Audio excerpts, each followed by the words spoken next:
All right, mic check. Let's see if this thing is on and see how things sound. How's everybody doing tonight?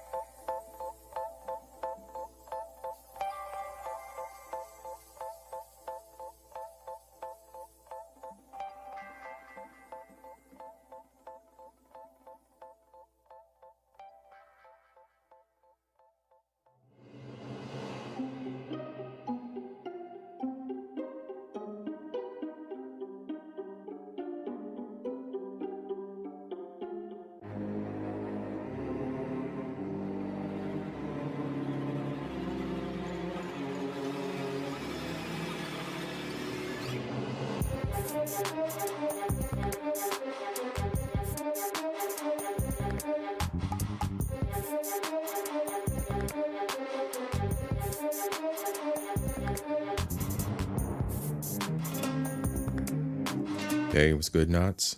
Nice to see you, brother. Tonight we got some taboo questions. And of course, Kat is always in the audience. He's my little sidekick. We're going to get started here shortly, brother. Anybody else who's out there, welcome this evening. Please hit the like button and subscribe if you haven't already done so and you're not already a subscriber.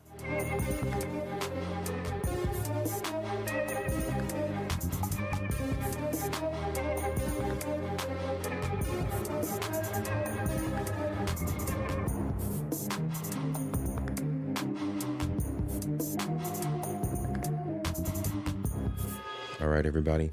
I think it's about that time. Let's get into this. We got a little bit to cover this evening, so get your brains ready.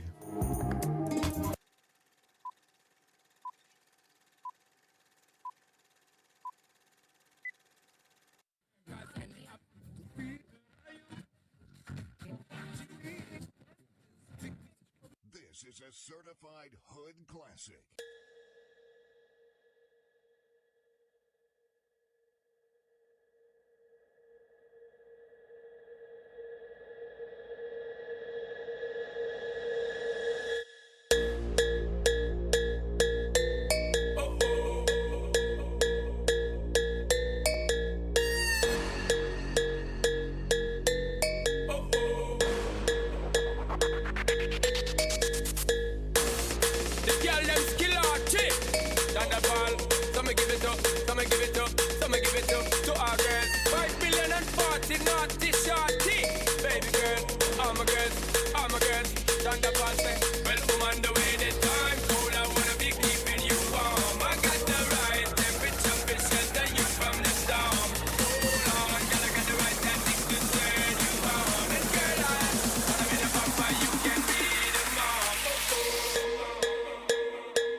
Hey, what's up, everybody? Sakafet, salute, and salutations to all my beautiful people from all corners of the world. What's up? How y'all doing? Welcome to Culture Invasion. This is your boy Culture. Got the avatar popping tonight. Might pull up the camera next show. We got a little politics going on for the next show. We're going to review Robert F. Kennedy Jr.'s Barbershop Talk. What I've seen as far as the reviews on that reaction that we'll be doing, the reviews on that show, and the reaction that we'll be doing, I haven't heard great things. So that'll be an interesting one for either this Wednesday or Thursday. The date might float. We'll see how that goes. But for tonight we've got the taboo topics coming back again. And what I've done for you, I've got a recap here of everything that we've talked about thus far. I think it's good to get through this together because, man, this has been a lot covered. What if Autist is, this man is on one, let me tell you. So from the top, we covered, and I think the top 10 in this list were covered in the first video. So in the first video, we discussed genetics and social class. Is Western philosophy a dead end? modern Western philosophy. Negative effects of women in the workplace, are there? And then we went into, are some cultures better than others? Why is sex taboo?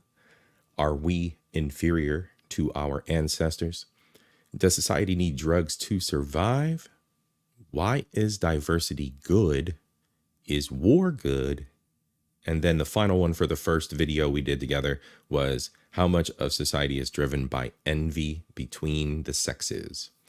So those were the first 10 taboo topics. I'd say those were pretty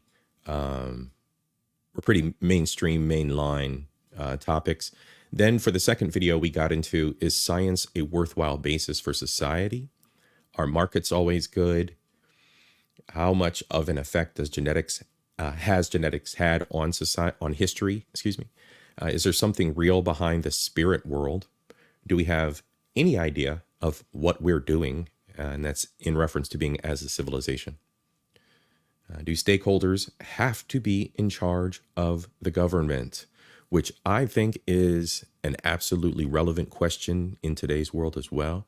A change in the style of government, maybe even for a lot of the Western countries, might be something to think about. But anyway, it's all philosophy, of course, right? And we got our modern religions, what their prophets preached. So that was what we covered in the second video. And now we've got a whole new set for this video. Before we start off on that, what's up, Miss Queen Sunkiss? What's up? How you doing this evening? Glad to see you. Thank you very much for being here, as always. It's been a crazy weekend in these YouTube streets. Let me tell you, it has been a crazy, crazy weekend. Of course, we got Knots. Knots popped up. Knots the best gamer. We got Derek Gaines, my Ohio cuzzo. Nice to see you, bro. The word, nice to see you, brother. Nice to see you. We got a little bit of philosophy tonight to discuss. So we're going to have some fun. We're going to have some fun. I'm going to discuss some craziness. As always, the views of the individual we're reacting to, he has done the homework for us. We're going to get the reaction and run with our own little philosophy here. Is this gentleman by the name of What If Altist. I do highly recommend checking him out on YouTube. I have subscribed to him under my other account. This is a different browser, so don't look at that subscribe button there. But yes, I have subscribed. He is a little bit of a right-leaning centrist, if that matters. But as always, take everything with a grain of salt. You know, a little bit of chicken from the bone, a little bit of education, and then move on. Nobody has to dive in to any one human's philosophy 100%. But it's always good to gain perspective and a place to start your discussions. We always need to start our discussions from another point of view. It helps. This gentleman also has a podcast called History 102. Go check it out as well. As always, chicken from the bone, y'all. Chicken from the bone. All right. So this evening, I want to just jump into it. It's a 50-minute video. He's covering the final 8 topics. He always, not always, but he does have a tendency to, which I enjoy, kind of spiral in his own little thoughts of things. He's very well versed, very well read individual at a younger age. So that is also intriguing. I think it's good that young folks do this. Get these books on, get your history on, learn a little bit, expand your mind. All right, y'all. I'm not here to preach tonight. We're just here to enjoy it and have some fun with philosophy. Let me know if the volume, if you can hear everything. This video is really low, so I had to adjust the volume and play around, which I hate doing, to compensate for it.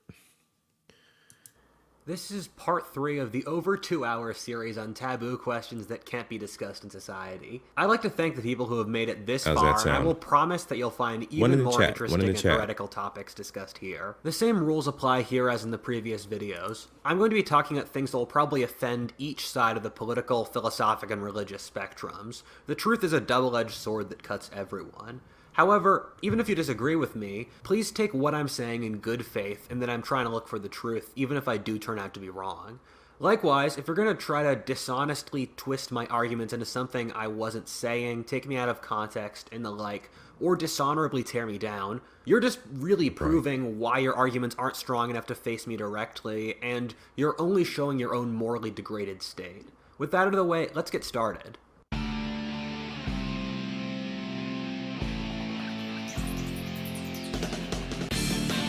Let's go. It's important to be critical of our society, and few people do that as well as artists, who use their craft to develop a new take on the world around them, sometimes with fabulous results. Okay, as mentioned, please check out his channel. I'm going to skip his commercial. Number one is morality a please check out his channel as one of the things you recommended gradually before. realize the more you get deep into history. Is morality a fairy story? All right, let's pause one for a moment. moment. You gradually realize is morality a fairy story? No. All right, here's number one. Is morality a fairy story? Let's get into it. Number one, is morality a fairy story? One of the things you gradually realize the more you get deep into history, like reading at the ancient world or areas of the world that aren't normally covered by Eurocentric history, is how awfully common genocide is across the long picture of history. This is a map of the areas that have been genocided and had their populations replaced over the last 10,000 years. And one of the things you realize is that almost all of the world has seemed to have had population replacement. Almost every nation has done genocide at some point in their histories. Absolutely. The historian Matthew White wrote a wonderful book called Atrocities, which covers the 100 worst atrocities in history, and did an so this is on my short list. I haven't read this yet, but it is on my short list. A plurality, or the biggest group, died quietly in their beds of old age, which is not what you'd expect in a fair world. In other words, the four greatest mass murderers in history, or Mao, Genghis Khan, Stalin, and Tamerlane, died peacefully and were basically worshipped as gods by their own people. Of the top five, Hitler was the only one who died and was defeated in war, and I don't think it's a coincidence that Hitler was the only one we're completely comfortable with calling evil in our society. Where am I going with this? Well, it leads back to the key question that monotheism all those must people were grapple completely with, evil. in that if God made an orderly good world, how could a good God who made this world make a world with such obvious evil and then have the evil win so much? Is morality just a fairy story we invented to help us sleep at night? I think the answer is both yes and no, depending on how you're looking at it. First of all, there is no global jury who will put those mass murderers on trial for the evils they committed. God didn't pwn Genghis Khan's army and prevent him from continuing to commit atrocities after he had already killed 30 million Chinese. Right. One of the things that today's chattering classes struggles with is that the world isn't a nice schoolroom where evil will just naturally be stopped. Thus, when foreign authoritarian dictatorships do evil stuff, the chattering classes scream for the international community to do something, only to realize that without guns and steel, you have no power. I think a lot of this is because people in modern Western countries grow up in societies that have been made so safe by the growing power of the state that they can afford to not realize how brutal the real world is. It reminds me of something my dad once said to a crypto guy, which was, fiat currencies are bullshit backed by nuclear weapons and aircraft carriers. Ethereum is bullshit backed by a bunch of fanatical nerd guys. However, at the same time, morality does have a clear application. To explain, I'll use the example of tribal mythic traditions from primitive cultures. In hunter-gatherer societies, they have various prescriptions and taboos that say you should only hunt so very often, which works as a way to keep the natural balances in check and not overexploit the ecosystem for long-term use. The tribal peoples involved believed that they were honoring the beaver god by, say, not hunting beavers in the sacred weeks, but they're actually allowing the beavers to breed so that their kids can also hunt the beavers. Right. Our moral codes work pretty Circle of similarly life. in that we've evolved these highly complex moral codes after thousands of years to help deal with the complexity of the world. The way our moral system has worked is that we, for example, have said that God tells us to be moral, not steal and all that stuff, all things you need for society to survive, and we get around the problem of dealing with it by pulling on religious concepts. A mistake people often make, however, is that say that if you cannot prove the existence of God, that invalidates the entire moral system that has since evolved, stretching from God. Archetypally, Satan lures people into the promise of short-term gain but screws them over in the long term. This is what normally happens with immorality. Look at it this way. Mao, Genghis Khan, Stalin, Tamerlane, and Hitler all in many ways destroyed their own societies by perpetuating evils in other groups. Right. Mongolia, Russia, and Central Asia all went into irreparable declines after those leaders. And it's pretty normal that the heartlands of former empires do go into decline. Anyone who's been to China will tell you that the Cultural Revolution has left a deep scar on that country's psyche. Yeah, absolutely and has. Made the country a lot less happy today. If you take a broader, holistic view of the world, this makes more sense. Look at Nazi Germany as an example, where the Nazis in many ways were correct that they could totally genocide and conquer other nations brutally for the benefit of the German nation. But the problem they ran into was that their own pride was their downfall, and that they believed themselves to be better warriors than they really were since they thought they were racially superior, and so started a simultaneous war with the three greatest powers on the planet, while also structuring their empire in such an evil way that they got no allies, lost cooperation inside their ruling Nazi government, and then burned out the moral high ground their society had to such a degree to crush Germany's potential as a great nation. The Holocaust was so brutal that it in fact caused a deeply traumatic crisis of confidence in Western civilization, the fruits of which we're still dealing with today. The Nazis started the correct vacuum argument that they could get away with genocide, and ended up shooting their entire society and civilization in the foot in the real world. Western intellectuals often laud various tyrannical governments since they're able to make short-term gains, while ignoring that this sets them up for long-term failure. It's always a long-term failure in the end. People have often lauded communist governments like China and the Soviet Union while ignoring the massive environmental damage that these nations propagated, which often hurts them in really long-term ways since they're so obsessed with short-term gain. The Soviet Union is the best example of this. They basically tried to max out all the short-term gain that you can and made as exploitive a society as possible, just killing their own upper and middle classes, their environment, treating their subject peoples like shit, and trying to control absolutely everything in their society from the top down. They were able to make some impressive gains in the short term, but they burned out very quickly since they weren't playing the long game. Meanwhile, the US, by treating its allies, own population, environment, and the like well, by sticking to its moral code better, was able to play a much more sustainable game and won the Cold War. I guess the summary is something like this. The world is built in such a way that you can get away with unbelievable evil in the short term. However, over generations, playing the game unfairly will catch up with you and your descendants. It truly is unfair that it's normal that the descendants pay the costs of their parents, but such is life. Our moral codes have evolved the way they have over thousands of years. Yeah, sins of the father is a real thing. I mean, there are so many things that we see, and a lot of people have become extra bittered by it, you know. So one of the trending things right now is to point the finger at the boomers and say, yeah, the boomers left us a bunch of crap. So yes, it's definitely it's definitely a thing. It's just life. Since they're the collective social wisdom on what kinds of things are sustainable over the long picture. If being evil worked super well, it would have become the common wisdom by now. Number 2, is endless growth tenable? A good friend.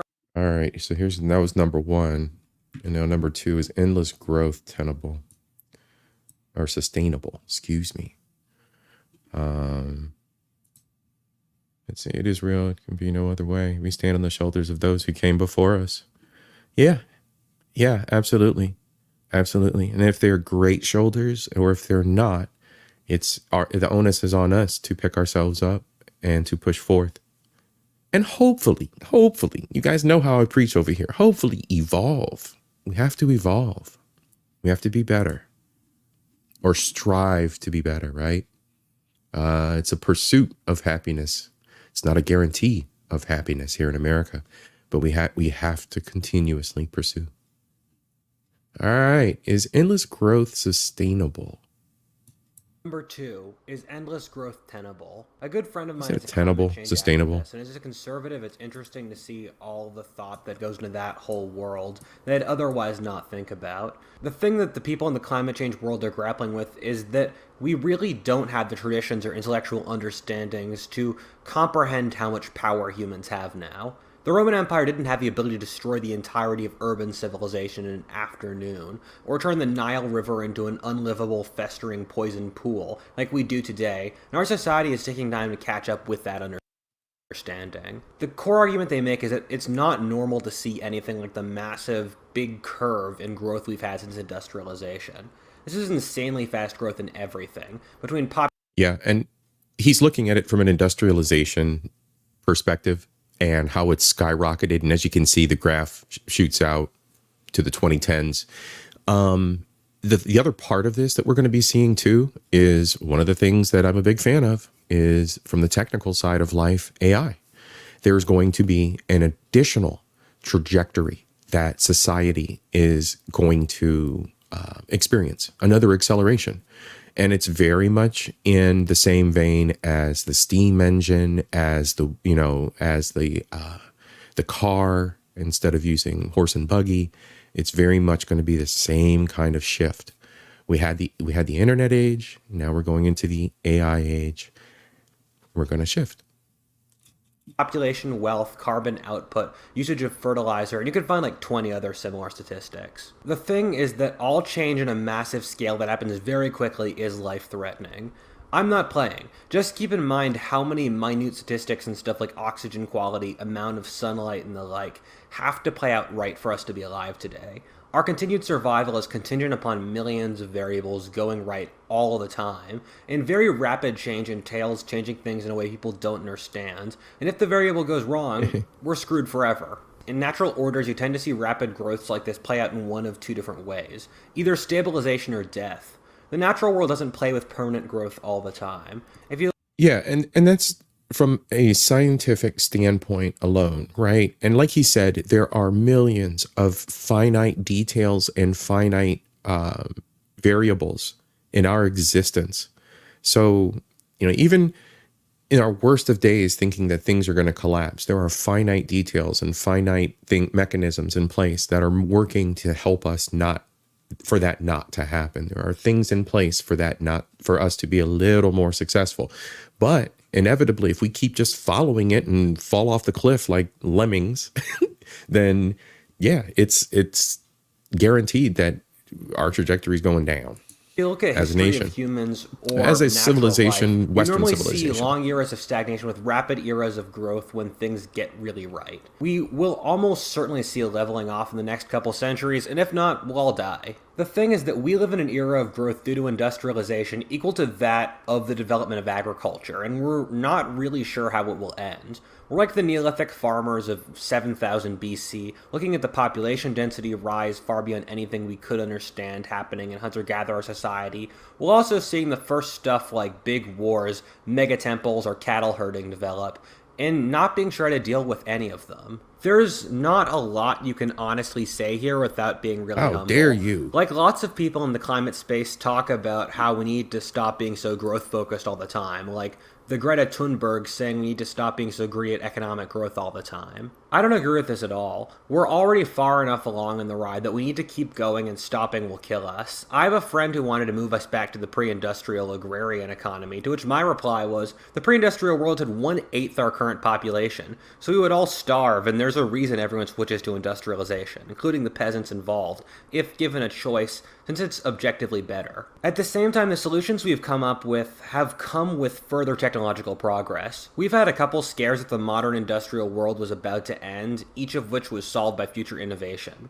Karl Marx predicted the lower classes would rebel in the 1850s, but then increases in productivity made the lower classes wealthy.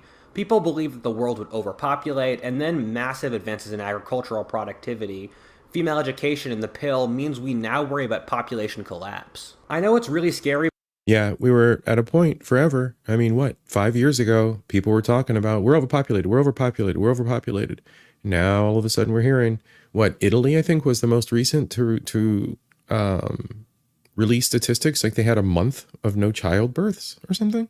I don't know if it was sensationalism headlines or what. You might want to go look into that. But that's the kind of, those are the kind of statistics and fears that are spreading. But we don't have a choice besides to keep going. The world's moving so fast that to stop reconciles you to oblivion in the dustbin of history. Just look at Europe, which gave up after the world wars and has seen collapses in technology, political power, and cultural power. The world would be a better place if the pretty morally enlightened Europeans did more, but they don't. I don't know where this crazy ride of industrialization ends. Maybe we'll all be living in artificial reality, colonize space, engineer our... Hey, together, thanks for joining. We're talking about taboo topics, taboo questions about history and society. I did 2 other videos on these, so there's a bunch of them. He did, the gentleman who I'm reacting to, he did 10 in the first episode. He did another 7 in the second episode. So I've done those 2 reacts, and this is the final 8. So now we're talking about endless growth. Is it sustainable? ourselves to be gods, or maybe we'll live. Oh, I apologize. Yes, Queen. You might want to check it out and double check the news. I believe it was a headline. I don't think it was anything YouTube related, sensationalist, like any kind of weird dating propaganda. I do believe it was a genuine article, but I'm not sure if the article itself was sincere. So there's that. So we have to do our own homework there. But yes, I did see that headline, I believe last week or week before. Lives much like ours now. The only thing we can do is keep our wits during this journey and not do anything super evil.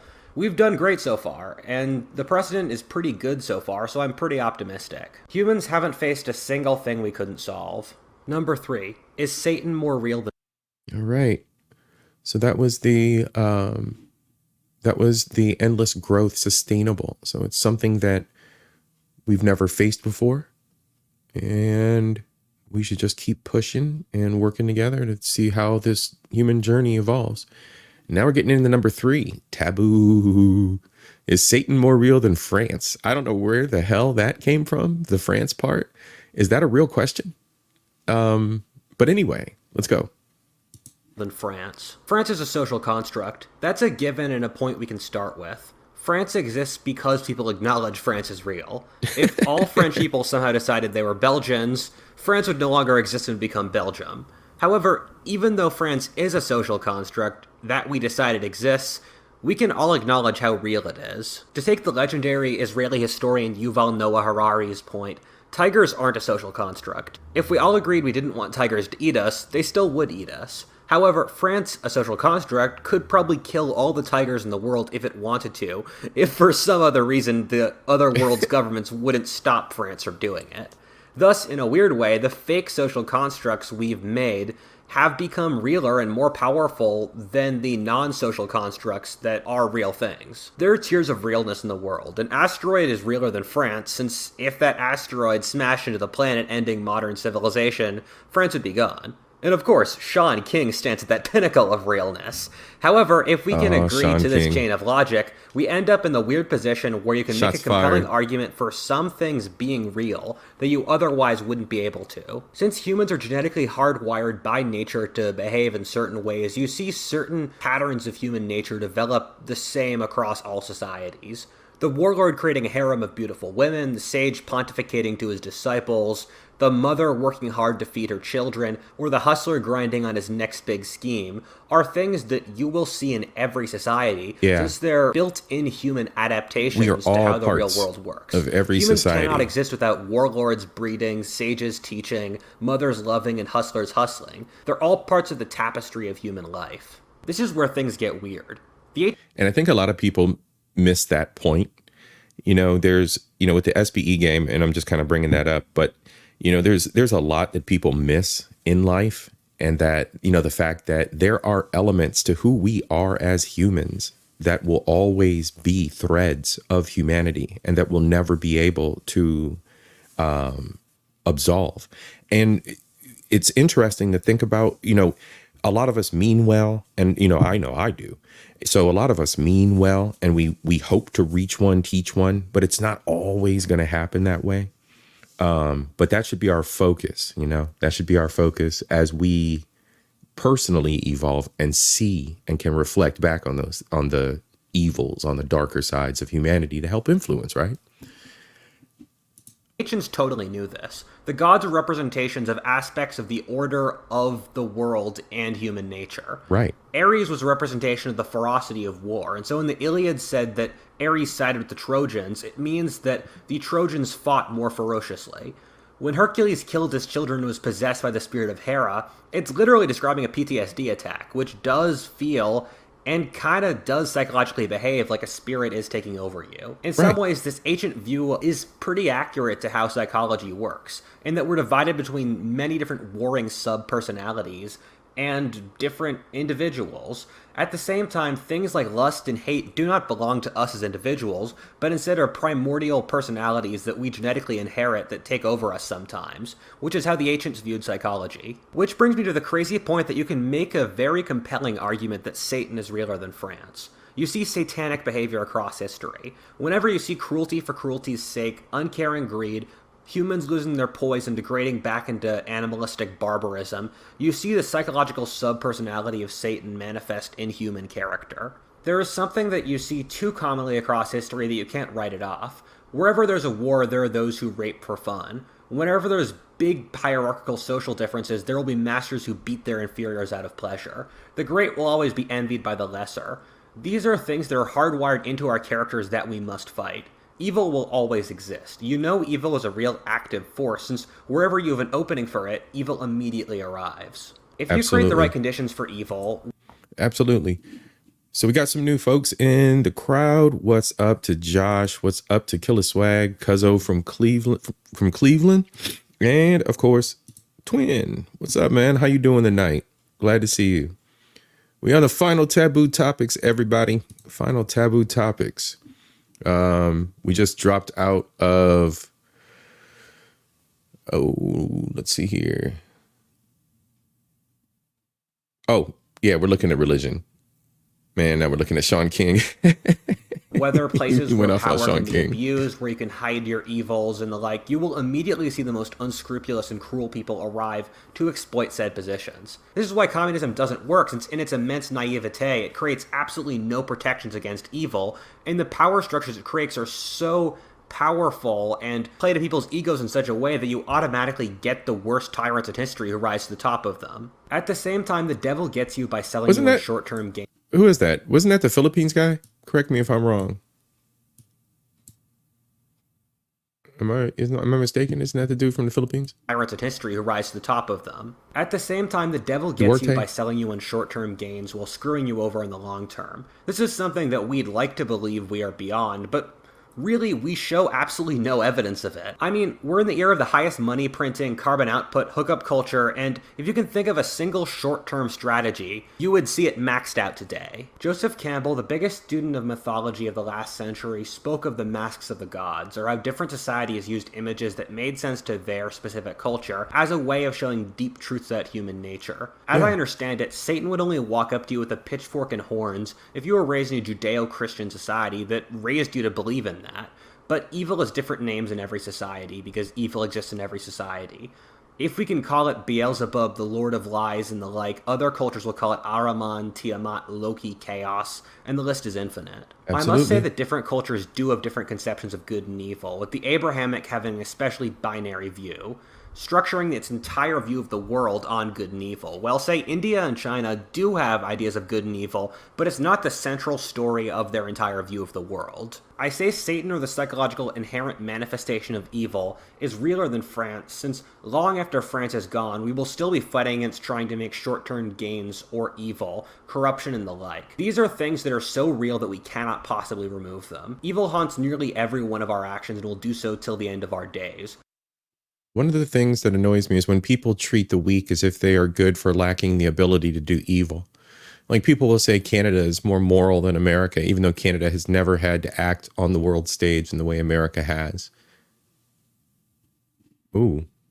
Well, yeah, I agree. When you think about it in the broad perspective. To do anything is to know the realness of your actions and thus your potential for evil. Number 4, is Western civilization... All right, here we go with number 4. Is Western civilization committing self-deletion?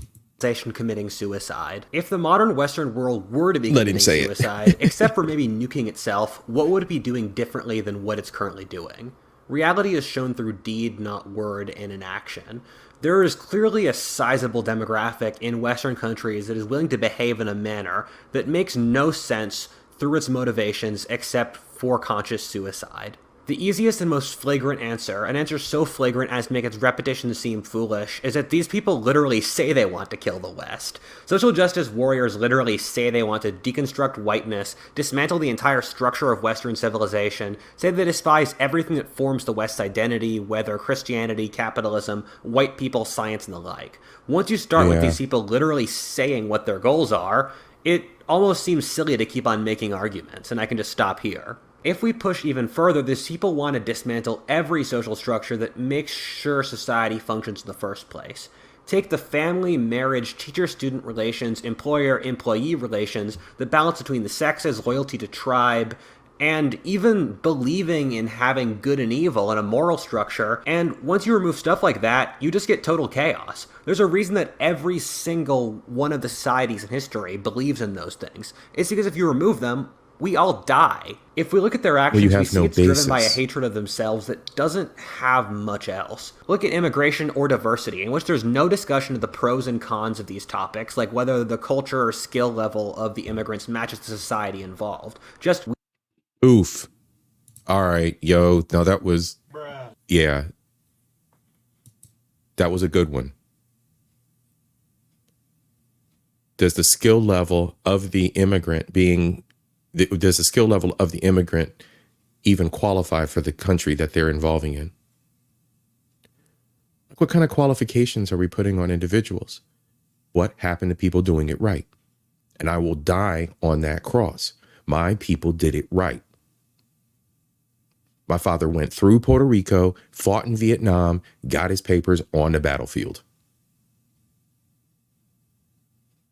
My other uncle went through the process, went through Puerto Rico, came to America. I mean, I'm like, you know what I'm saying? I understand, and it's been mentioned before, and even, you know, some of you other, some of my fellow content creators that are out here now, and folks that are in the chat, we've discussed about it, and we've said it before. You know, it's sad, it's horrible what their countries are going through. It's horrible that they have to resort to that, but there's a process here. Every nation has to defend itself. So, yeah. We need to make white people less powerful and make sure there are less white people in our society. One of the things that annoys the hell out of me is informed thinking. There's a big difference between thinking about the world as an open-ended goal in of itself and having a conclusion you want to come to and then ramming it home. I try to do the first as much as I possibly can. This is why I have many political positions, like supporting gay marriage, government healthcare, abortion, immigration under most circumstances, and stuff that's often weird for a right-winger, since I look at each of these issues independently and then come to a different conclusion based off that issue.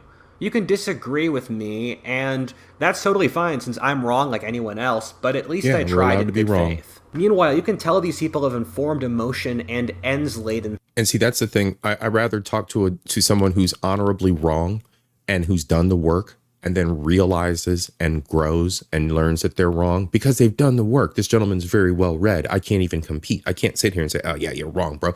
I can have my thoughts and emotions on a topic, but I would need to look into it deeper in order to prove that he's actually wrong about what he's saying in the entirety of his perspective.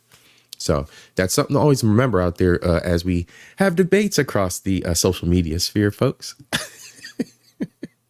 Thinking, given that they always end up with the conclusion of white people bad, no matter what logic chain they reach to reach the endpoint of white people bad.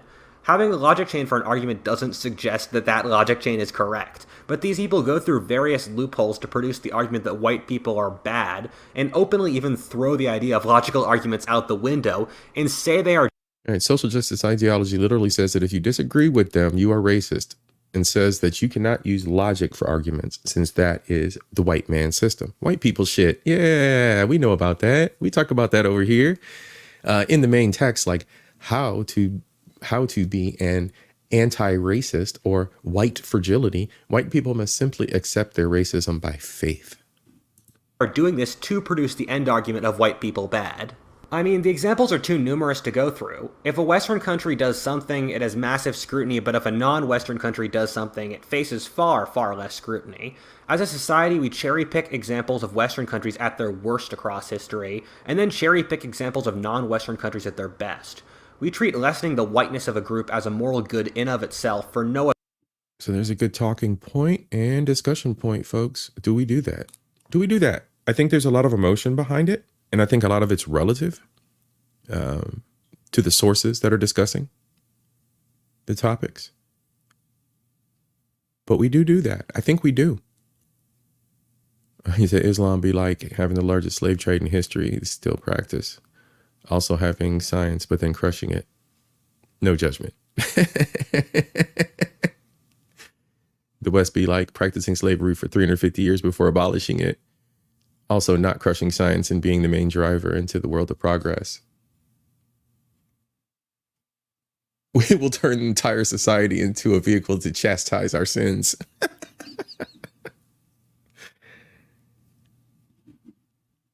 Other reason. We treat being white as boring and cringe, totally ignoring the modern West is the most successful society in history by almost any metric you'd choose. This is a wonderful chart someone made out how every single action a white person could do is evil. If a white person moves out of a city, it's white flight. If a white person moves into a city of people of color, it's gentrification. If a white person doesn't engage in a foreign culture, it's racist. If a white person does engage in a foreign culture, then it is cultural misappropriation. If a predominantly white country doesn't help out a non-predominantly white country... Josh, you're culturally appropriating YouTube by participating in a stream by a mixed man.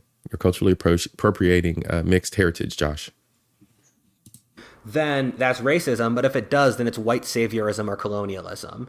There is no interaction between a white group and a non-white group in which social justice will construct anything that white group did as positive. You can argue that stuff like this has no effect in the broader world, but that's simply not true. Look at Europe, which has followed this logic to the end point, in which Europe has lost its self-confidence as a civilization, and Europeans have fallen behind economically, decaying massively from being nearly 40% of the world's economy in 1965 to being less than a quarter today, while the US has remained a stable quarter. Oof. Europe's population is decayed, Europe can no longer project military power, and no longer leads the world scientifically or culturally. And remember, for the 500 years before this, Europe was the beating heart of the world system. Right. If the West wants to commit suicide, it very easily can, and has been in the process of doing so for decades. Do I need to remind people of the unpleasant truth that if the US wasn't there, there never would have been the post-Cold War boom in democracy and capitalism that resulted in the greatest growths in income, health, freedom, and countless other metrics across all of human history?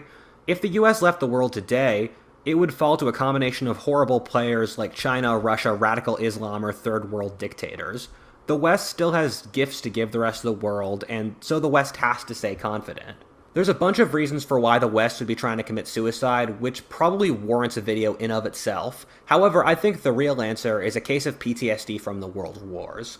PTSD makes you doubt every part of your life, feel anxiety in situations in which you're really safe, and unjustifiably hate yourself, being stuck in circles of ruminating thoughts. PTSD forces you to try to do the opposite of... Yeah, ruminating thoughts are a real thing. That's a fact.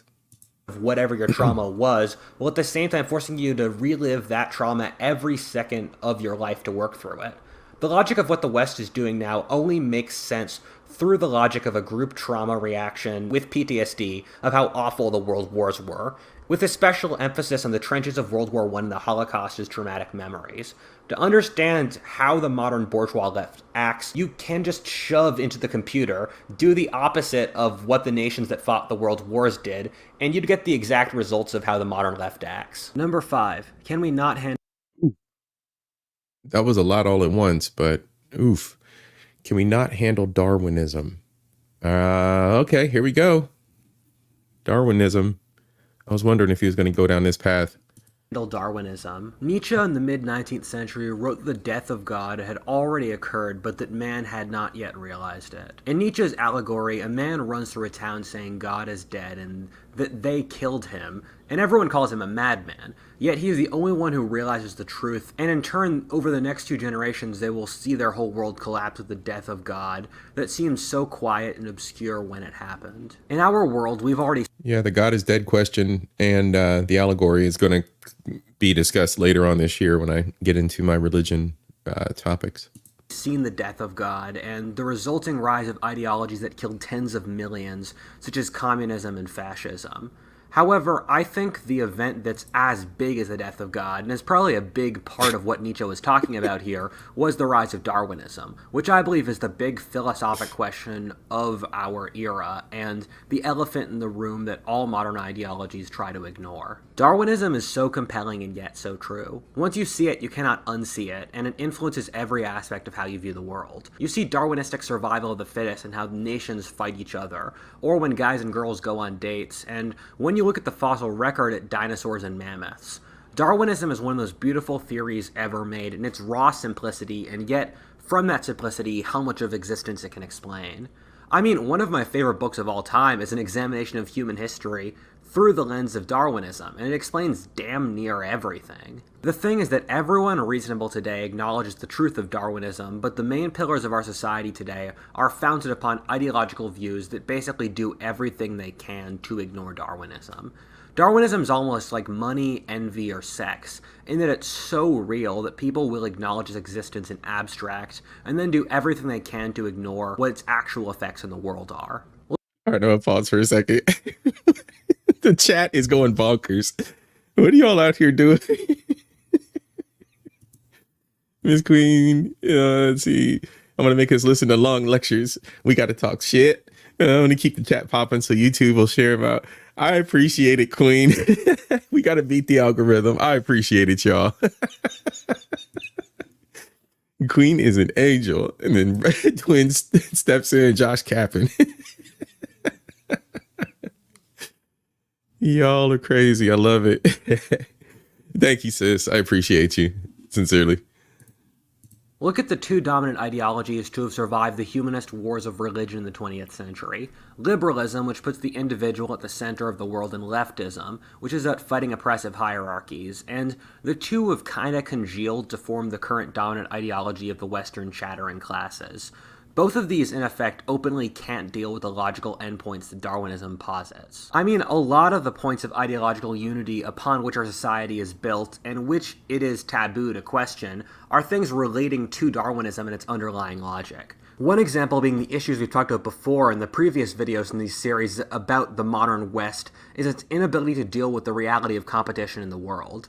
How not all cultures in the world can be equal by definition, since some win and others lose. Likewise, how humans cannot be equal in all qualities, or that war seems by all accounts to be necessary, and pacifism just doesn't work.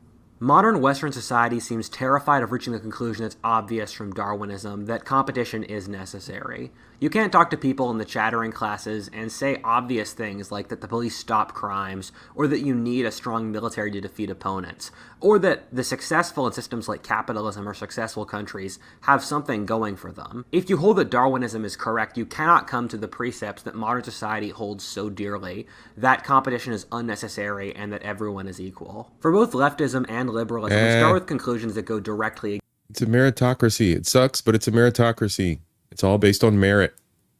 Against Darwinistic logic. Liberalism today has reached the conclusion that individual choice is all that matters, saying that if you choose to be a certain gender or live in a certain country, the world should conform to your desires. However, ignoring that survival is the most important thing Darwinistically. I identify as an attack chopper, and I want a landing pad in front of every grocery store. Survival must happen through cooperation in human society, and the individual really doesn't matter much Darwinistically. Meanwhile, the modern left is the opposite of Darwinism. The modern left believes that we will build a transnational, peaceful world order built on cooperation, that all people are inherently equal and are trained to be bad by society, that the powerful inherently oppressive and corrupt and bad, and the oppressed rising up to defeat them is all we need to reach utopia, and that through education and socialization we can transcend to our utopian goals, which is basically the opposite of a worldview posited by Darwinistic science.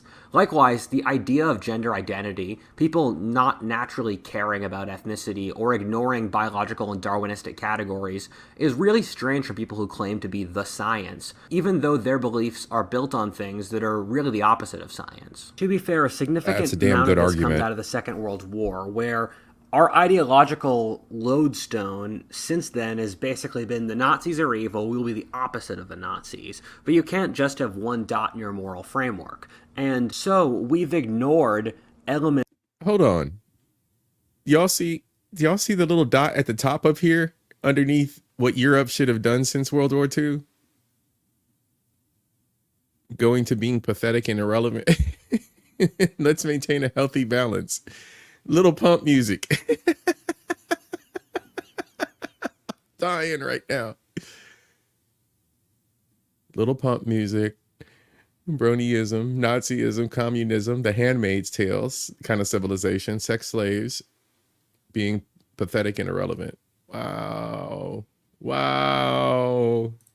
of base truth that the Nazis touched on, and the Nazis built their philosophy off Darwinism fundamentally. And Darwinism is true, but we need to develop a way to incorporate Darwinistic ideology in a way that isn't as evil as the Nazis were. A good example of this is that from a Darwinistic perspective, male and female identity is extremely important because it creates your identity in the dance of procreation, but the modern left says that this cannot exist. An example of people not following a line of logic that would make sense from a Darwinistic worldview is the low emphasis we put on motherhood. In the modern world, being a mother or parent is the most boring and lowest thing a person can do. If a young woman is given a choice between being an artist and a mother, society will tell her to be an artist in half a second. However, from a Darwinistic standpoint, if we follow that philosophy's logic chain, it would place breeding and parents as the most important element in society, thus flipping the assumptions modern society has on its head. However, the problem we run into here is that we really do not want to follow the assumptions of Darwinistic logic. If we were to, we would transform our society into an aggressive, competitive, naturalistic place where the role of the sex is basically to breed as much as possible in their place. The thing is that humans can do that, but it's not what makes us happy. Most religions say that humans are somewhere between the beasts and the angels. In other words, the fact that we realize that we don't just have to live lives of fucking, sleeping, and dying means that we are meant for more. Women are... Yes, and that's absolutely true. And I don't think a lot of people evolve past that point. Like, a lot of us don't know that we don't have to just fuck, eat, sleep, and die. Like, we should evolve and, like, rise to bigger and better things. Worth more than just vessels to have children. The state doesn't have to screw over people of different ethnic groups. We're genetically wired to want to eat sugar all the time, but our minds allow us to control that desire so that we can be healthy. Many people have happily lived lives as monks or religious figures in virginity, which seems deeply opposed to what their Darwinistic wiring would say. We're not slavishly beholden to our biology in every single regard. Except at the same time, we are. When you ignore biological realities or the beast that attaches ourselves to the angel that the modern world so desperately tries to ignore, it comes back to bite us. There you go, Miss Queen. We aren't necessarily... we don't necessarily need to heed to our biology, but at the same time, we are. At the same time, we do. Just look at the sexual liberation movement as an example, which was created to make sex freer in a pretty naive attitude, but the truth was that taking away millennia of social controls on something as powerful as sex just resulted in getting the worst possible option. Alternately, when people created the internet, they thought that it would be a truly liberating experience, but removing all of the pre-existing social structure around communication just let people be really shitty on the internet. Modern sex is not done in a healthy way, and that most women sleep with a small group of guys who normally don't feel fulfilled by all that sex. The girls never get the relationships or emotional intimacy they want, since they're all interchangeable for the chads, while most guys have very little sex. In these hyper-competitive conditions, the wealthy and connected do much better, thus turning sex and relationships into a more materialistic and formulaic thing, and thus depressing exercise that no one wants. People don't form intimate relationships and encourages low-trust behavior like fuckboys, being a psycho, and ghosting, that further destroys anyone's faith in humanity, which means the total amount of sex collapses. People never meet partners of the right social group, and so people don't get married and have kids, so the population growth rate collapses. I mean, I often think of nightclubs in which, honestly, people very rarely get laid, no one enjoys the music, no one meets good quality partners, and people blow ludicrous amounts of money since you don't make good social regulations on something as powerful as sex. You end up with a horrifying arms race that ends up in a really nasty place. The end point of naively looking for free love is the sexual arms race ends up in broke pockets, ends up in busted pockets, ending up with the worst possible busted pockets and STDs. Darwinistic sex regulations. You find similar results in stuff where liberalism and leftism try to treat people as kind blank slates, but once you don't account for the Darwinistic realities of the world, everything comes tumbling down. This is the case in economic regulation, where leftists put government bureaucrats in charge of positions and assume they're good people, but in reality the incentives allow them to be corrupt and massive mismanagement. Number 6, is the Garden of Eden legit? There was this thing around 70,000 years ago called the Cognitive Revolution, and it's the most important event in history. Here we go. Here we go. Is the Garden of Eden legit? All right, y'all. Adam and Eve. Adam and Eve. Number 6, is the Garden of Eden legit? There was this thing around 70,000 years ago called the Cognitive Revolution, and it's the most important event in history you've probably never heard of. With this event, humans started being able to think about abstract concepts, or we started using art, religion, conscious technological progress, and culture. However, as I studied this event further, it seemed to be a perfect fit for how the Garden of Eden myth is told in the Abrahamic tradition. For those that don't know, the Garden of Eden is the story about how humans left God's garden by betraying God, by eating the fruit of knowledge, and thus becoming aware of death, suffering, sin, shame, and the like. This seems like the perfect explanation for what happened at the Cognitive Revolution. We're not entirely sure, but it seems like animals aren't entirely aware that they must die as part of the game of life. What seems to have happened with the Cognitive Revolution breakthrough, which again seems to have happened extremely rapidly, was that we started to be aware of death and the future as a concept. We became aware of the fourth dimension, or time, and that we were part of a ticking clock until we must die, and that our lives were finite, and that we had to do something. We also learned that our consciousnesses were separate from ourselves, and that consciousness is a beast in of itself. A dog doesn't feel stress in the same way humans do, since it just does what it wants.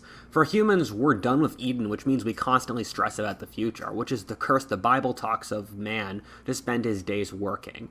The curse of women, according to the Bible, is to bear children, and that comes from the unnaturally large heads and childhoods humans have due to our increased intelligence, which takes a big toll on human women. In knowing our separation from the animals, we gain shame from trying to strive to separate ourselves, and so covered up our nakedness to hide that we were animals, which we still really are. Although being an animal isn't great in many ways, they are less stressed since they don't and can't worry about the future.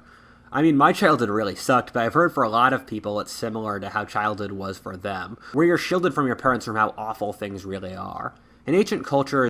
Okay, so now he's got my attention. I'm intrigued because, so he's saying the frailty of humanity is what's designed all of the stories that are the lore. I'm guessing that's where he's going to go with this. That is our spiritual, biblical, holy lore. Reality as we live it with all our feelings was considered the only reality since they hadn't had the scientific revolution, and so it would make sense that they would think that history started with consciousness during the cognitive revolution. Bunch of that's nudists when in the humans chat. would have started being conscious, and these are societies that viewed consciousness as the same as reality. A very interesting part of the puzzle is that humans left Eden by eating the fruit of knowledge, which is interesting given that the stoned ape theory exists. You see, many psychedelics like DMT and ayahuasca increase trait openness or ability to think about abstract ideas by one standard deviation, which is a lot. Higher and more frequent doses do this even more. Humans had big brains before the cognitive revolution, physically indistinguishable from ours, in fact. The wiring just wasn't right, though, to think about abstract ideas. Something clicked around 70,000 years ago that led to us having societies, religion, cultures, etc. And it might make sense if we basically OD'd on psychedelics until we made that crazy breakthrough. Something else to consider is that most humans today don't like thinking about abstract ideas, where the amount of people who are high in trait openness is pretty rare and who like to think about abstract ideas all the time. And if you want to use the Myers-Briggs, which I know has a lot... So I'm an ENTJ. I'm an extrovert, intuitive, thinking, judger. Yes, where I'm going to judge you. ENTJ, extrovert, intuitive, thinker, and a judger. That's my Myers-Briggs makeup. I don't know. I seen when I was on, excuse me, when I was on the single sites, a lot of people put those on there and I didn't get it. I was like, I mean, we're just going out for coffee. Nah. So Twin says he's introverted. So you hit the I. Yeah, I hit the extroverted. I'm an ENTJ. What's funny is like most of my homies are I's, the ones that are taking Myers-Briggs. Always hit that introvert. INFJ. So introvert, intuitive, feeler, judger. Nice. Twin. Nice balance, twin. All right, let's continue. We got a little bit more to go. Attached to it. But trait intuition in that test is the same thing definitionally as trait openness. 3/4 of the population don't like thinking about abstract ideas. Since snakes were our biggest predators in the trees, and they still kill more people than all other non-insect animals combined, snakes are symbols across societies of everything that scares us. This is why every culture is dragon myths, even though dragons never existed, since the dragon is like the symbol of the uber scary thing as the uber snake. Thus, it would make sense if the myth of being tempted by the snake is some sort of symbol for taking a shit ton of psychedelics to protect ourselves against either predators or against some abstract threat. And I don't know if you guys remember, but he did ask the question that if drugs are good for society to function. And, you know, he highlighted the fact that they've been with society forever. And a lot of this could be psychedelically induced. The human mind is mysterious. The cognitive revolution happened at the same time as the Toba eruption, which caused an ice age that nearly drove mankind extinct, dropping our population nearly 6,000 in the whole world. And so it would make sense that we did that psychedelic stuff to deal with this life or death survival situation. Imagine a group of wise early human sages deciding to take 60 doses of ayahuasca to figure out how the gods wanted them to survive the drought, only to realize the nature of life and death. That sounds like one of those traumatizing experiences a person can have. I was having a conversation with a friend. So, a little bit of personal information. At one point, only to realize the nature of life and death. Pause there.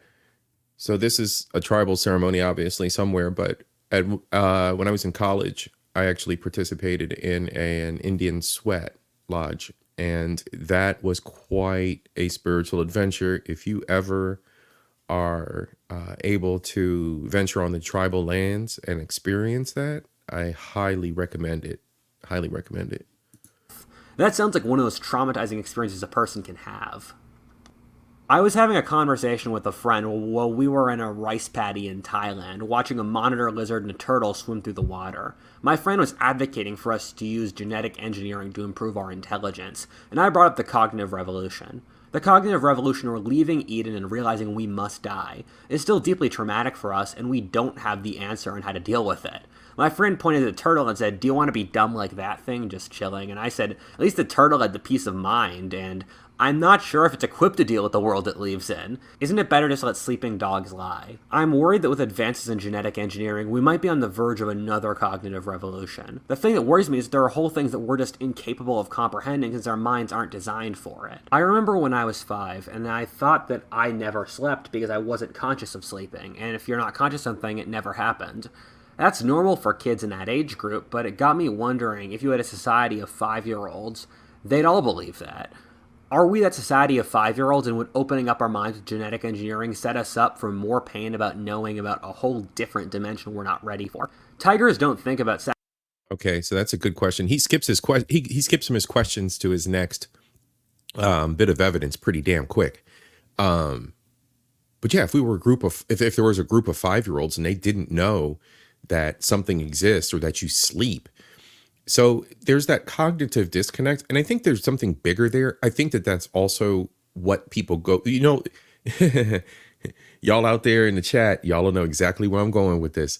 The other individuals that be out here on YouTube, like the cognitive issues these people have. And the fact that there are so many individuals that just keep repeating themselves, the whole Ouroboros thing, they're going in circles, they're going in figure eights, talking about the same stuff with the same behaviors, the same MOs, the same tactics. Like, it's a cognitive issue. What we're looking at is we're looking at 4-year-olds and 6-year-olds stuck believing that's the way the world is. Yeah. Yeah, it's what it is. It's what it is, twin. That's how these people are out here. And so it's kind of funny that he mentions it that way with just that one concept, when in fact there are individuals out here exactly like that. Sacrificing for the future, not since they're dumb. They're crazy good at being big killer cats. Their minds just aren't designed to pick up on it. Since reality is infinite, it would make sense that in the same way that it's that lizard brain, it's that animal brain, like their cognitive development just ain't there. Like Queen always throws it out there. They weren't socialized as children. I think it's a whole lot more than that shit. It might be some deficits from not getting vitamins in the womb, or some mama was a dope head or something. But yeah, they missing it. The abstract idea of time was hidden from us until the cognitive revolution. There are entire dimensions and truths of the world beyond our understanding. Honestly, I'm terrified of what this could do. We still can't deal with leaving Eden and the effects of that. Our minds are mysteries to us, and our species routinely kills itself, screws up, and the like. I think if we tried to leave Eden again, or in other words, try to enter the kingdom of heaven again, whatever that means psychologically, I think madness would ensue. I think we're really not ready to expand our consciousness in a big way, since we have no idea how to deal with what we've already got. Number 7, is global warming the... Woo! Okay, so there was that one. I don't know.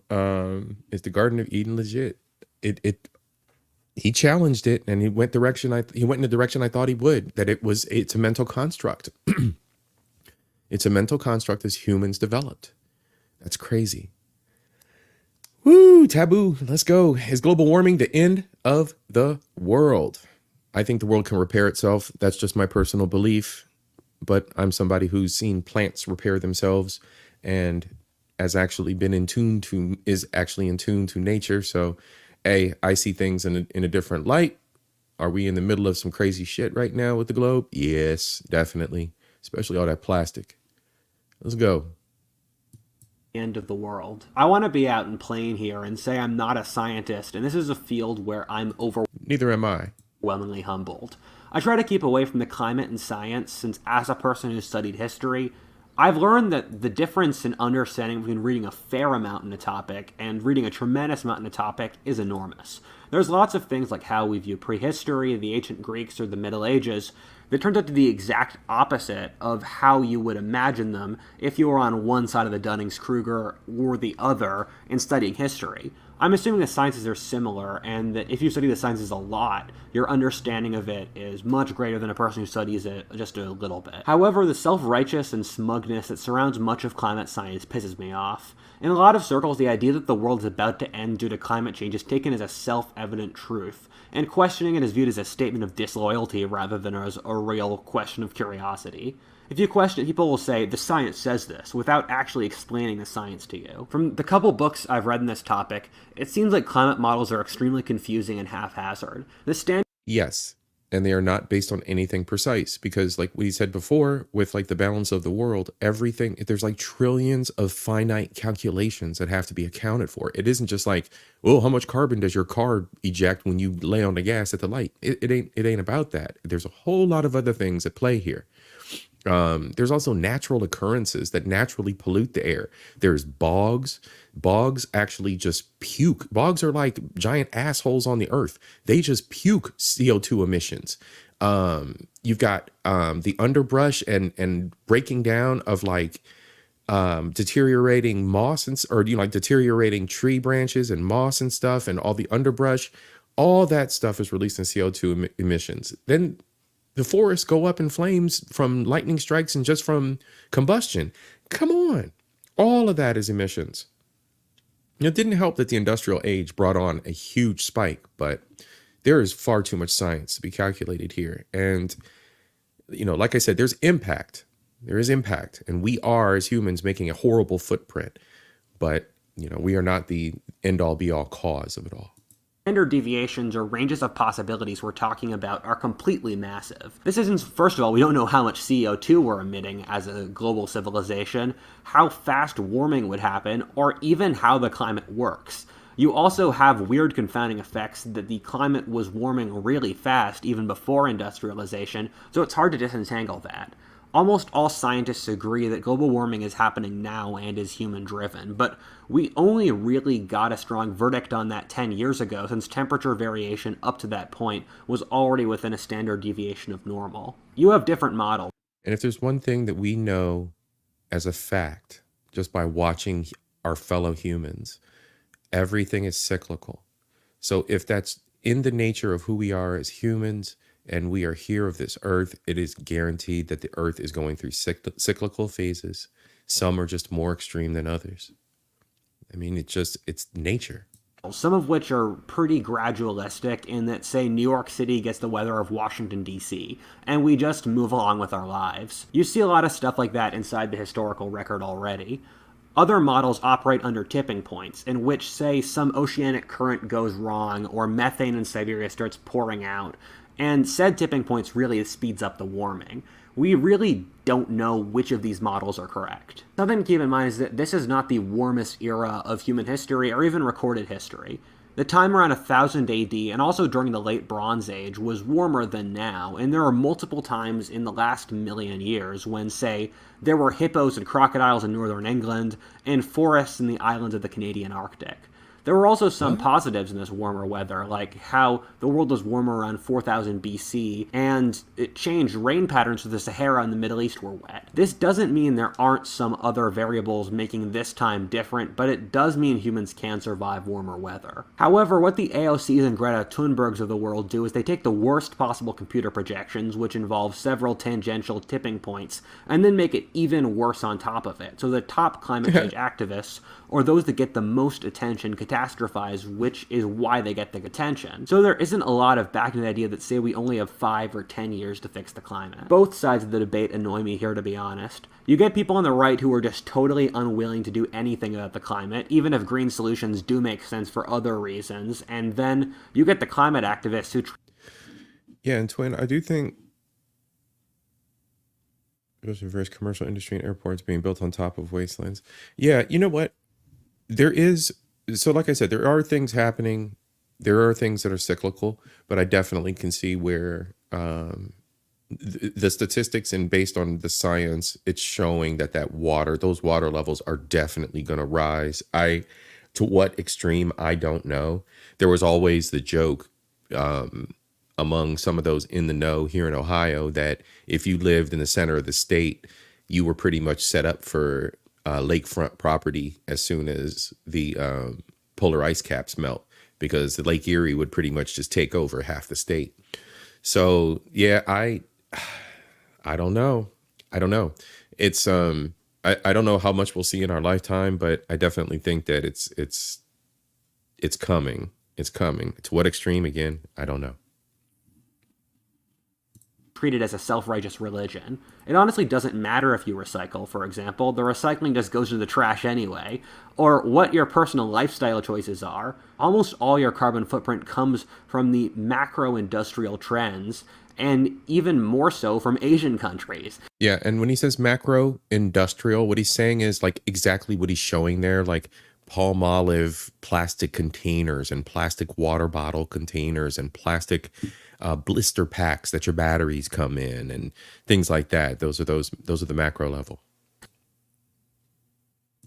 And so when people are obsessed with lifestyle choices about the climate, they're mostly just trying to show off that they're better than you. The climate change cause has become a weird haven for socialists who've taken over the movement in many ways and who want to use it to dismantle capitalism, which doesn't make a lot of sense given that communist countries tend to be really horrible to the environment, and the greatest advances in helping the environment have come from capitalism. Likewise, their master... Yeah, which is the hard pill to swallow in a lot of cases, and it's a double-edged sword of capitalism. And people complain about it all. Well, there's too much regulation. Where there's too much regulation. Where there's too much regulation. Bro, have you been over to China or to the Philippines and breathe their air? Like, just like it's in videos. Like, just go watch YouTube. Like, go look what the air pollution is like where the places aren't regulated. We have people here that complain about the fact that Flint has contaminated water. You think that, oh, there's regulations. You want to bitch about regulations? Bro, what the fuck are you talking? What do these people talk about? Not y'all, not y'all, but, y'all. Rebuttal of nuclear energy, which is the real economic way we have to have green energy, now confuses me. My take on climate change is that it's one of those things that we really don't want to have to find out how bad it can be, and considering how big the effects are. Likewise, switching to renewable energy would help a bunch of other problems like national security and energy costs. Most of the top-down schemes that get proposed just seem to be driven off a desire for power, and there seems to be market-driven solutions that could work. Something else to consider is that for the whole of industrial civilization's history of the last 200 years, people have believed the world is about to end, whether through communist revolution, through Christian revelation, through overpopulation, through nuclear war, through problems with pollution of various chemicals. And in every single case, if you looked at the science of the time, you would come to the conclusion that those crises were inevitable. But in every single case, either a technological progress occurred that made it not a problem at all, or we were ignoring some broader rule of the universe that made sure everything was okay. And I would just like to take that piece of humility when people worry about the imminent collapse of the total world climactic system. This is great. Look at the power line. Look at the power line propaganda from back in the day, y'all. People were just going to walk around and just get shocked and die on the spot. Look at the horse. They put blood on the street. Look at this. This is great. The paranoia is real, y'all. Like, think about it. Think about like the paranoia, and think about everybody who was protesting electricity. So you think about people who are protesting AI now, and then think about where we'll be in, what, 30, 40 years. Where there are real worries, but also we've dealt with many previous apocalypses before, and we've been fine. Number 8, is there literally... All right, this is the last one, y'all. This is it, the home stretch. Is there any evidence for the gender spectrum? Oof. Oh, you hit a home run with this one, the last one. Let's go. Any evidence for the gender spectrum? One of the things you hear a lot in modern Western countries is that a supposed gender spectrum. The thing that bugs me here is that no one has actually provided evidence for the existence of said spectrum. You see, the idea of a gender spectrum is an idea pioneered by radical feminist writers of the mid-20th century. The idea was teased out by Simone de Beauvoir based on postmodernist ideas by Foucault. The argument Foucault was using was basically... Oh, so this is who we have to blame for the bullshit? There's her face, everybody. Take your screenshot. This is who we have to blame for all of this bullshit that we're dealing with today. All right? No science, just some bullshit fifis.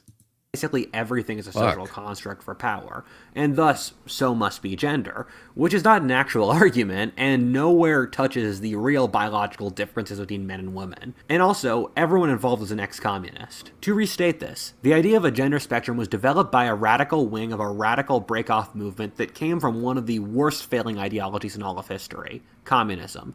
No one involved is a scientist who... So literally a communist came up with the gender spectrum bullshit to appease their fucking people, and Westerners ran with it because mental health clinics closed and people had feelings.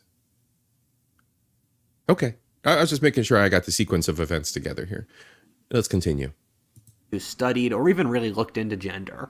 Both of these thinkers were clearly political advocates with an agenda to push, coming from a clear intellectual tradition in which they follow. These were all people with backgrounds in literature. In other words, where is the coherent argument grounded in actual evidence of relation between the sexes as rooted in anthropology or science? This was later expanded into queer theory. The way queer theory works is that basically you can salami slice anything in an argument to make it appear as if it really doesn't exist.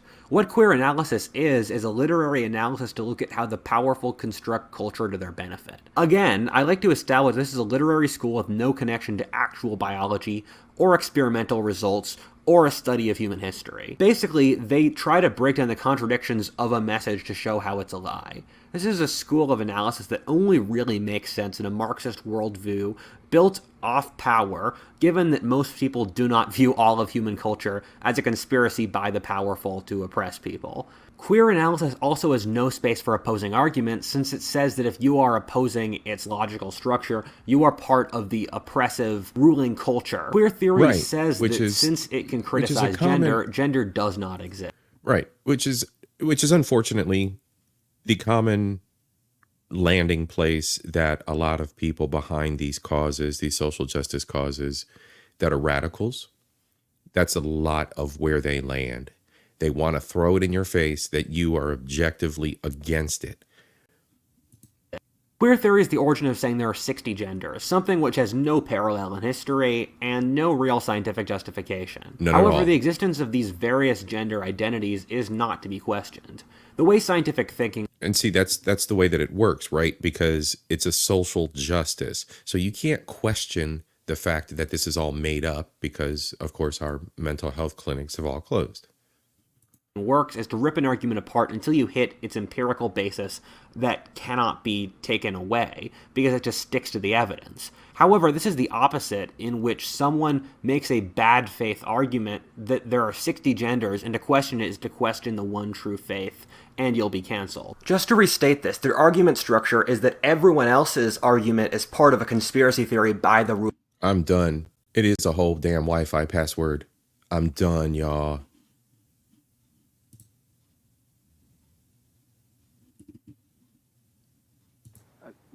We don't do that here. I can't. No more. Ruling classes to destroy society, and everyone else's argument is deconstructible and is filled with all these flaws and stuff. But if you question their argument and say their argument is filled with flaws, then you are part of that power. So they are willing to give all the criticism to everyone else, but at the same time have completely no way to take their own criticism. The way that the postmodernist logic that fed into this works is that all idea structures and narratives and power structures are inherently corrupt and used to gain more power. At the same time... And see, that's how they fight with that argument that it's all patriarchal, which is infuriating to a degree. That's infuriating. Because when you think about it, I mean, we're here, the 24th of Women's History Month. Anybody keeping tally this month as to how many LGTs have been decimating natural women's records this month? Just for asking for a friend. But reasons that they do not explain, they are somehow immune to this, and they cannot be corrupted. This isn't something you can take lightly either, because the reason the top conservative intellectuals and media outlets like Jordan Peterson or the Babylon Bee have been banned from Twitter is just for making fun of the idea of a gender spectrum. So this is something that through their actions they hold to be a piece of great faith. What the science says is there are two biological sexes which each have large amounts of variation inside them, but do have broad psychological differences. You have certain personality traits which have more male or female dominant traits like higher agreeability and neuroticism in women, and so you can have more, say, feminine men. However, there are broad differences where testosterone, of which men have much higher amounts than women, has large correlations with aggression, risk-taking, and creativity. On top of this is the much higher male interest in things and women in people. Men have significantly higher spatial ability, while women are stronger in a couple things like verbal ability, ability to see color, and relational thinking. Something else I'd like to say is that we are the only society in history that has ever done this and said that there are no differences between the sexes. And in every society in history, you see circumscribed social roles between men and women that are based upon the fundamental reality that men are biologically much better at fighting and... Yeah, and basically all we need is one good war to just level everything off again and everybody to get in their proper space. But, you know, we'll evolve with it. We'll see. Women are the only ones that can have kids, but that women are biologically weak when they have children and need support of the rest of the community. And in a lot of social justice circles, you'll see people saying, but what about third gender cultures among native peoples in Mexico, or among native Southeast Asians and all those things? That's more of a spiritual thing, where in those cultures you had shamans where in the shamanic culture you can see people tap into their feminine psychology or their masculine psychology as a way to get more spiritual power. However, these shamanic norms didn't have broad effects upon the rest of society, who still had to have kids, and thus gender norms were still important. The need for men and women to breed is the ultimate statement of reality. It doesn't get much realer that there are two kinds of people with different biological abilities that need each other for the species to survive. However, I think the reason social justice so aggressively pushes for a gender spectrum, even though there's no evidence for it, is the reason religions often force their followers to accept irrational things. Almost all religions push for some irrational beliefs that force people to have suspension of disbelief. In Christianity's case for the resurrection and virgin birth. and is that once you get people to agree to something that involves suspension of disbelief, it shows their loyalty to the cause, and they have to develop an emotional justification to protect their worldview. In social justice's case, once they can get people to believe there are 60 genders, they can get the public to agree with anything, since they've already gotten people to accept their principles upon faith without logic already. I was once talking to a very wise YouTuber friend, and he said in problems like this, the real question for society isn't really who's right, but what you're going to do about it. And my personal take is, although I don't find these arguments to be that convincing, I don't think we should be a society that forces people to follow a party line or do certain things. And I would say, if you can be happy through changing your gender identity, that's amazing. Life's hard and I'm happy for you. At the same time, I don't see why we have to totally deconstruct the deepest, most primal part of our society, which is gender, for a group that's smaller than Salvadorian Americans as a percent of the... And that's the eternal question there. Hey, 12 Veils, how you doing? I'm glad you stopped by, sis. It's a non-troll kind of night. We're just chilling out, learning a little bit about taboo questions throughout history and society. This is the final episode. I did a couple other ones on this. But I mean, that's ultimately what it is. You're not going to change the biological worldview based on your own feelings. And that's where it all boils down to. Yo, do whatever you want to do. It's the pursuit of happiness, after all, here in the West, here in the United States. So pursue whatever it is you want to pursue. That's what makes you happy.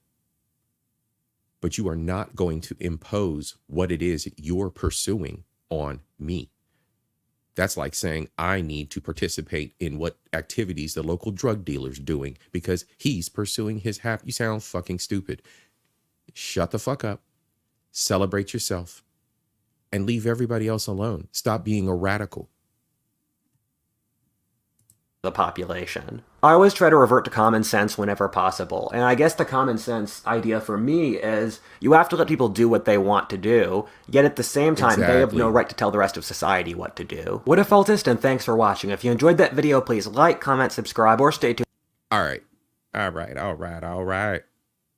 So that is our final episode. These were the ones that the other taboo topics we covered before. So we got through it. Again, let's get back here real quick. This is our boy, What If Altist. Go check him out.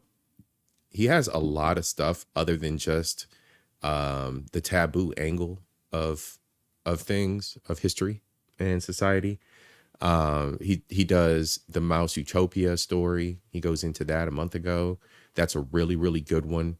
Another good one I started watching, I haven't watched all of it yet, is Spooks and Spirits episode. Did the CIA discover the spirit world? So, yo, I'm plugging, dude. He's got a lot of great philosophical stuff to think about. Again, chicken from the bone, get a little bit of knowledge, take it for face value, springboard off of it as a place to learn, and then go read, go learn, go explore. She said, now let's recap. She said, now let's recap. What did we do? All right. So the first one was, all right. So recap, let's bring up, give me 1 second. Boop, boop, boop, boop, boop, boop. I'm going to bring up the list. I'm going to pop the list up over here. Give me 1 sec. All right. So here's the list. Shrink it down. I'm going to do a quick recap. All right, there's our list. So in the first video, we covered genetics and social class. Is the Western philosophy a dead end? The negative effects of women in the workplace. Are some cultures better than others? Why is sex taboo? Are we inferior to our ancestors? Does society need drugs to survive? And he reflects back on a lot of these other concepts in future episodes. So if you go back and watch the first, you'll kind of start to see that he has common threads between each one of these. Why is diversity good? Is war good? And how much of society is driven by envy between the sexes? So that was the first episode. You can catch the replay on my channel. That'll be the first 10 taboo questions about history and society. Then we go into the 7, which is the last video I made. Is science a worthwhile basis for society? Are markets always good? How much of an effect has genetics had on history? Is there something real behind the spirit world? Do we have any idea what we are doing? Do stakeholders have to be in charge of the government? Are modern religions what their prophets preached? And I'll be pulling from number 17, that topic. Yes, Queen. I did the 2 other episodes. Each one is split up. The first one was 10 topics. The second episode was 7 topics. And then this is the last one, last and final, 8 topics. So let's see, for this one, we're going to drop that out of you. All right, so for this one, we covered, is morality a fairy story? And the argument, let's see here. 1 second, my screen's falling off the side. A vacuum argument discussion. Is endless growth sustainable? Then we go into, is Western civilization committing suicide? Are they at their end because of the way they're progressing? Can we not handle Darwinism? Is the Garden of Eden legit?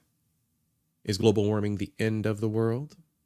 And is there any evidence for the gender spectrum?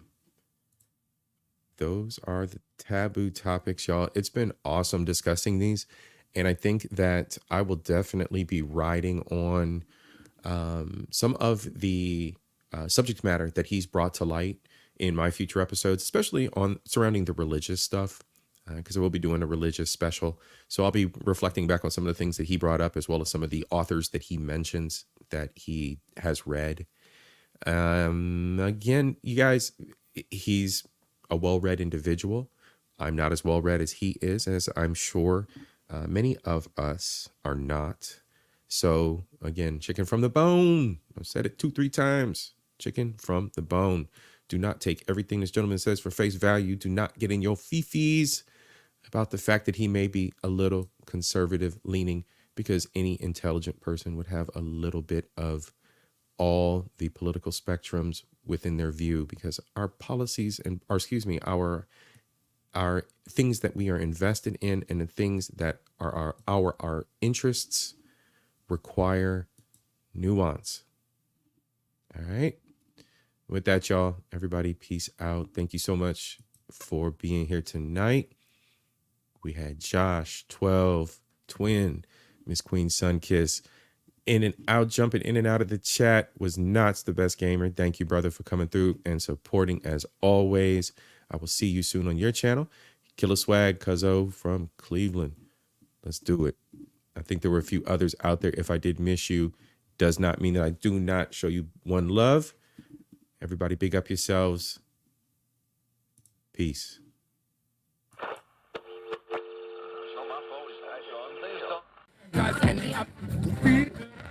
It was a provoking challenge, and nowhere did the challenge provoke more averaging a peak-to-peak, I'd say, of about 0.1 amp. To develop and introduce America's first all-electronic television system.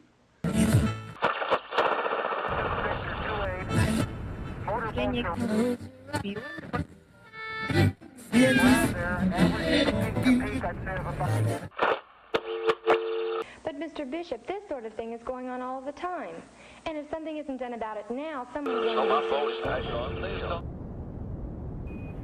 I'm in the airlock now, and it's dumped to, well, first I dumped it to 9, and then it crept back up to 9.5. I dumped it again, and it's sitting at 8.5 right now. Nancy feels that a newspaper, any newspaper, has the obligation to deliberately deal with those things which demand public attention. How do you feel about the controversy? Basically, the fan behaves the same on Joe's suit. When I first turned the power on, or just prior to that, he's drawing 0.6 amps. It goes off scale high for a few seconds, falls back down to about 6.